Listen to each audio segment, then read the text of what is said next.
Assalamualaikum warahmatullahi wabarakatuh. Selamat datang para siswa kelas 10 di SMA Negeri 1 Danau Panggang. Baiklah, perkenalkan, nama Bapak Nur Rahmat MPD. Bapak mengajar mata pelajaran ekonomi di jurusan IPS dan juga mungkin akan ada di jurusan IPA dengan adanya lintas minat. Baiklah, Bapak kali ini akan menjelaskan tentang profil jurusan IPS di SMA. Para siswa kelas 10 SMA Negeri 1 Danau Panggang, baiklah, Bapak akan menguraikan jurusan IPS itu apa sih? Karena mungkin kalian waktu di SMP atau Sanawiyah belum pakai jurusan. Mungkin sebagian dari kalian ada yang masih belum tahu apa itu jurusan IPS. Secara singkat, jurusan IPS di SMA adalah sebuah wadah bagi mereka yang tertarik dan ingin mempelajari tentang hubungan antar manusia dan hubungan antara manusia dengan lingkungannya, serta berbagai aspek sosial lainnya melalui berbagai mapelnya. Bedanya dengan jurusan IPA adalah kalau di IPA yang dipelajari adalah manusia dan alam itu sendiri. Contohnya struktur tumbuhan, struktur tubuh manusia, dan lainnya. Kalau di IPS yang dipelajari adalah interaksinya. Jadi segala hal yang berhubungan dengan interaksi manusia dengan alam maupun antara manusia dengan manusia itu masuk di jurusan ini, sobat. Dan nantinya di jurusan bahasa juga lain lagi yang dipelajari. Jurusan IPS terbagi dalam 4 disiplin ilmu peminatan yang masing-masing memiliki kekhasannya sendiri. Berikutnya, belajar apa saja nanti kamu di jurusan IPS? Mata pelajaran yang merupakan mata pelajaran jurusan di jurusan IPS yang disebut mata pelajaran wajib adalah ekonomi, sosiologi, geografi, dan sejarah, serta matematika. Kenapa ada matematika? Karena di dalam ekonomi kita juga akan belajar ada nanti akuntansi. Dan nanti jika kamu kuliah di jurusan IPS juga, kamu akan ketemu seperti Bapak guru ekonomi, kamu akan ketemu yang namanya matematika ekonomi. Nah, kali ini Bapak sampaikan 10 kelebihan jurusan IPS. 1. Lebih mudah mendapatkan pekerjaan. Yang kedua, jurusan SMA yang sedikit persaingannya. Yang ketiga, jurusan perkuliahan yang nantinya beragam bisa kamu pilih. Nanti di akhir akan Bapak sampaikan. Yang keempat, kalau kamu kuliah di jurusan IPS, ini adalah jurusan calon-calon businessman. Kalau perempuan, businesswoman. Yang kelima, jurusan IPS itu ilmu yang akan terus digunakan di kehidupan sehari-hari. Yang keenam, ilmu yang dinamis. 7. Dapat belajar di luar jam sekolah. Kedelapan, dapat memahami perilaku sosial masyarakat. 9. Jarang menggunakan perhitungan. Maksudnya jarang itu sedikit. 10. Punya jiwa sosial yang tinggi. Namanya saja jurusan ilmu pengetahuan sosial atau IPS. Nah, kelebihan berikutnya ini tadi sampai 10, ini ada tambahannya. Kelebihan yang berikutnya adalah anak IPS itu daya imajinasinya tinggi. Nah, berikutnya anak IPS juga berjiwa sosial dan terbuka. Dan berikutnya, anak IPS itu punya pengalaman yang beragam. Dan terakhir, anak IPS ini sangat penting, anak IPS itu mereka tangguh menghadapi situasi.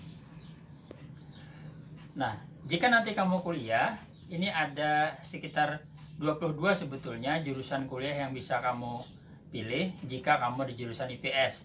Cuma kali ini Bapak sampaikan sekitar 8. Jadi yang pertama, jika kamu nanti lulus SMA dengan jurusan IPS di SMA, kamu bisa kuliah dengan jurusan bisnis dan manajemen. Yang kedua, di jurusan sastra. Yang ketiga, psikolog. Yang keempat, kamu bisa kuliah juga di hubungan internasional, disingkat HI. Yang kelima, jurusan jurnalistik.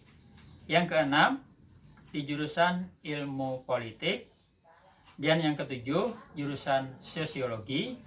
Kedelapan, jurusan ilmu hukum. Kesembilan, Bapak tambah, Bapak ini kebetulan juga anak IPS karena sekolahnya di SMEA. SMEA itu sekarang SMK. Bapak juga bisa kuliah di FKIP. FKIP itu nantinya jadi guru. Jadi anak IPS pasti bisa ke sana. Nah, selanjutnya Bapak akan sampaikan ini ada bocoran. Untuk 5 tahun ke depan, ini data tahun 2018.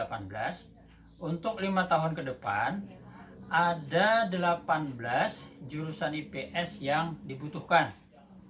Jadi, ini ada data tahun 2018. Jadi, untuk 5 tahun ke depan, berarti sampai tahun 2023.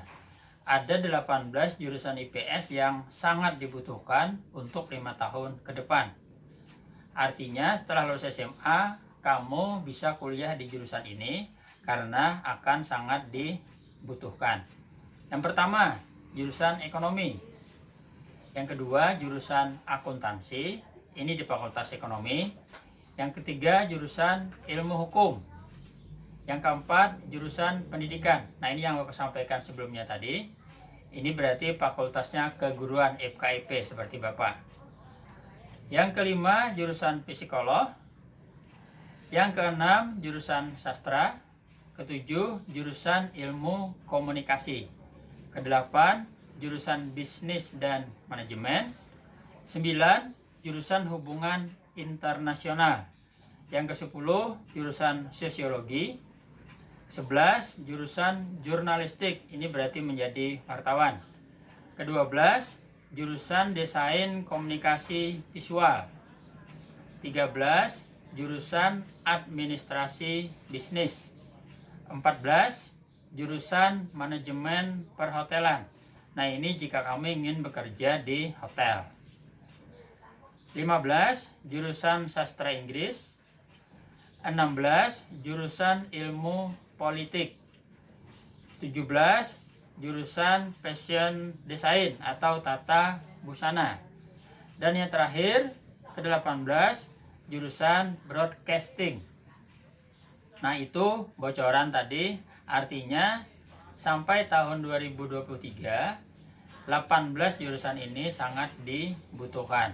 Nah, jadi ini rekomendasi jika kamu ingin kuliah jika SMA-nya masuk di jurusan IPS. Dan yang terakhir, nanti kamu bisa lihat di websitenya, ini sudah ada di share, terpampang di layar. Ini ada berita online. Jadi judulnya ini 11 bukti kalau anak IPS memang lebih keren dari jurusan lain. Nah, apa itu 11 buktinya? Yang pertama, kelas IPS itu gudangnya anak kreatif.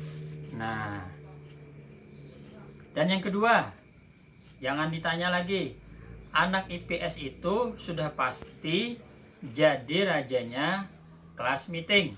Nah, silahkan kamu cek kakak kelasmu nanti yang kelas 11-12. Jadi, kelas meeting itu langganan juara anak IPS. Dan yang ketiga, di kelas IPS itu dipastikan banyak seniman. Nah, nanti silahkan ditanya kakak kelasmu, betul tidak? Dan yang keempat, anak IPS itu terlatih jadi anak yang kritis dan jagonya berdebat, diskusi maksudnya. Yang kelima, anak IPS secara teori juga jagonya atau ahli mengatur keuangan, karena mereka ada belajar ekonomi yang di dalamnya ada akuntansi. Yang keenam, bersama anak IPS, hari-harimu akan penuh canda dan tawa. Buktikan nanti.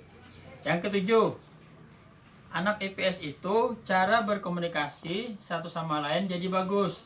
Jadi kesannya kompak dan solid.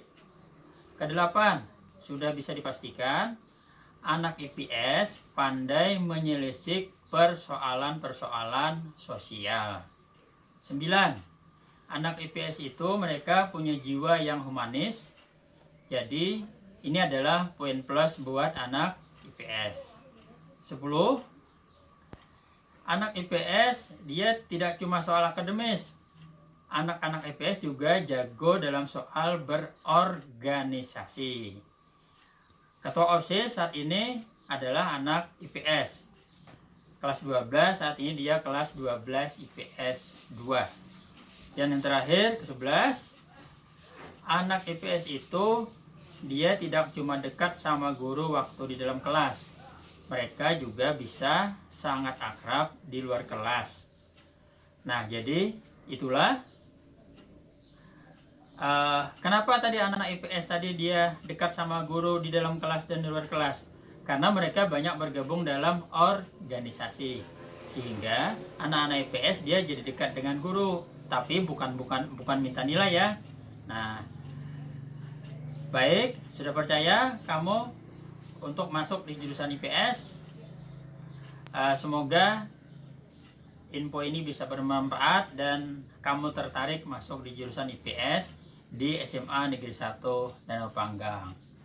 Demikianlah profil singkat tentang jurusan IPS di SMA. Itu yang bisa Bapak sampaikan. Terima kasih. Semoga informasi ini bermanfaat. Wabillahi taufiq wal hidayah. Wassalamualaikum warahmatullahi wabarakatuh.